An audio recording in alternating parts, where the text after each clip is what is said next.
Paltrocast. Alyson, Alissa, pleasure to be speaking with you both again. When I had the pleasure of speaking with you both, it was about 2 to 3 months ago. The season was about to premiere. Now the season's almost wrapping. So the first thing that I'm ultra curious about, and I'll throw it to Alissa first. Did you actually have the season finished when we were speaking those 2 to 3 months ago? Or is it one of those things where, oh, it was actually finished? It was finished. So it's not the kind of thing where last minute you were hoping to, dot the I's, cross the T's, as they say? It was crossed and crisscrossed and applesauced. That is incredibly rare for animation, as far as I know. Or Alyson, am I wrong about that? I mean, the first time we were still working, I mean, it's such a long schedule. We just they ended up pushing the premiere, having nothing to do with us. I don't know. They were trying to figure, whatever. So we never know. Like we have our schedule and then we never know when they'll actually show it. But yeah, and it's nice when it works out that way because then you don't feel so divided. But it can be a mix. And this final episode of the season, a very fantasy vacation. From your perspective, Alissa, when in the process did this one come together? Well, I mean, we had the idea very, very early on. We sort of, set the idea as a North Star in some ways for the season. I mean, it's a very episodic show. So, there wasn't particularly, too many kind of moving pieces as far as like a series arc that needed to be put into place for it to happen, other than just kind of, the batshittery, if that's a word, of kind of like the world and the characters developing and escalating throughout. Yeah, we knew we wanted to do a road trip, and just the challenges of that as technically as an animated show too. It's a lot to set in motion and all new characters, locations, and whatever, a lot of action in the episode. And we knew we wanted to do that. And we also wanted to we went through many iterations of like Florida being a character and just how much Florida was a character.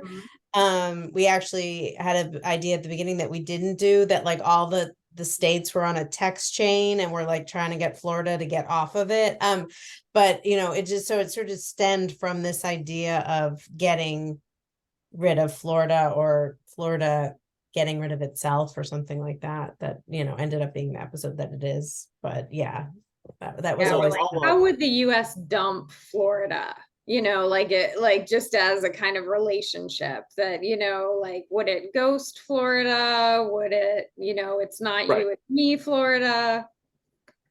Well, there's so many different Floridas. The older I get, the more I realize you have your, in spitballing here, you have your Orlando, Florida kind of situation, your family-friendly one where there's all the conventions. Have you ever seen Convention Center Orlando? Oh, yes, sir. Yes. Wow. That is like Vegas without the gambling, basically. And then it's a different kind of gamble. Yes. You have your Clearwater, Tology, Florida as well, which is beautiful beaches. You have your Jacksonville, etc. Now, I'm curious, I'll throw it to you first, Alyssa. What's the last Florida destination you were able to visit or have fun in? Oh man, I let's see, Vero Beach. I went to see a friend in the Orlando you speak of. I went to the other summer. And Fort Gator is really, Florida man, Florida. It is just like the shoeless Florida of poor decisions. That's Fort Gator. Same question at you, Alyson. You and John seem like you might be secret Florida people. Like you might have that secret investment Florida in there. And that's a compliment. Okay, well, I do not take it that way. Alyssa's the Florida lover here. I take it as a compliment. Yeah. I agree. No, I see the beauty in you and John. It's in there. That nugget of Florida, it glows from you. No. But no, my mother, like my parents have had various things in Boca Raton. Oh yeah. You know, so we're like Jewish from Philadelphia, Florida, which there's a lot of people that my parents knew who now live in Florida, like that kind of Boca Raton, Del Rey Oh yeah. part of it. I personally see it as like a torture. Like I actually find there's to me like a palatable evil in Florida. And so I find it very frightening. But you know, and always have as a young person. It affected me very strongly. So I don't know. I'm it's Alyssa's love of Florida mixed with my fear of Florida is what's happening here. What intrigues me about Florida is all the refugees from England, New York, and Canada that reposition down there. So when you find out, for example, the drummer of Iron Maiden has a ribs restaurant in Florida, and you go, British Iron Maiden, heavy metal pioneers, ribs restaurant in Florida. I mean, you have to at least get behind a little of that weirdness, Alyson. Oh, I'm behind it. I just don't want to be near it. She's way behind it. Way behind. Yeah, I'm good. I don't, you know, it's all fine. I personally have like a, you know, slight allergic reaction to the place. Well, on a different note, I'm going to say congratulations to you, Alissa, for getting Iowa scrubbed from your Wikipedia as your residential state. Thank you so much. Oh my goodness. What a victory. Man, I can't even tell you how great it feels. Well, the cadavers on your cap, is that a minor league baseball team that I've never heard of? Or is it just a great ironic statement?